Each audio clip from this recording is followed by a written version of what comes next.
कल मॉर्निंग में एसपी पुलवामा को एक ह्यूमन मिला था। वह श्रीनगर आया, फिर ऑफिस को प्लान किए, फिर उसके बाद वापस भेजे। एसपी पुलवामा वहाँ के लोकल आर्मी सीआरपीएफ से मिलके ऑपरेशन को प्लान किया, कॉर्डन लगाया जॉइंटली, और आज मॉर्निंग में इनकाउंटर स्टार्ट हुआ।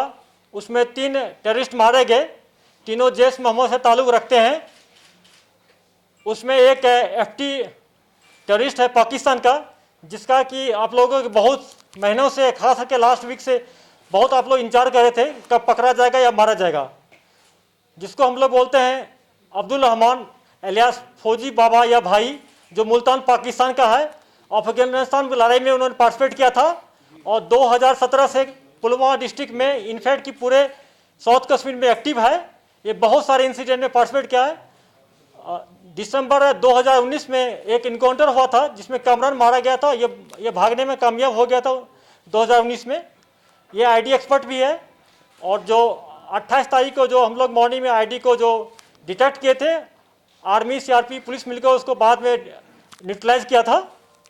उसमें ये बनाया भी था, इसका बहुत बड़ा मंशा था, बहुत बड़ा इंसिडेंट करने का। पुलिस आर्मी सीआरपीएफ के लिए सबसे बड़ी कामयाबी है। मैं तो मानता हूं कि इस साल का रियाज नाकू के बाद दूसरा सबसे बड़ी कामयाबी है, जिसको हम लोग ज्वाइंटली मिलकर न्यूट्रलाइज कर पाए। और आगे हम लोग ज्वाइंटली इसी ढंग से बहुत कोऑर्डिनेट वे में सिनर्जी के साथ काम करते रहेंगे, और जो कामयाबी प्राप्त करेंगे आप लोगों से मौके पर आके शेयर करते रहेंगे। और उसमें 2 और मिलिटेंट जो आइडेंटिफाई नहीं हुआ है, हम लोग कुछ लोगों का कहना है कि ये लोकल हो सकता है। हम लोग उनके पेरेंट्स से, जो पोटेंशियल पेरेंट्स है, उनको रिक्वेस्ट किए कि पीसीआर में आके अगर देखें, अगर वो आइडेंटिफाई कर लेंगे तो उनको हम लोग उनके बीडीएल में जो बारामूला में हम लोग करने जा रहे हैं उनको पार्टिसिपेट करने का मौका देंगे। अगर आइडेंटिफाई नहीं होता है तो भी उसको तीनों को हम लोग बारामूला डिस्ट्रिक्ट में उसको लास्ट राइट कराएंगे, मजिस्ट्रेट के सामने कराएंगे। उनका डीएनए हो रहा है, पोस्टमार्टम भी हो जाएगा उसका।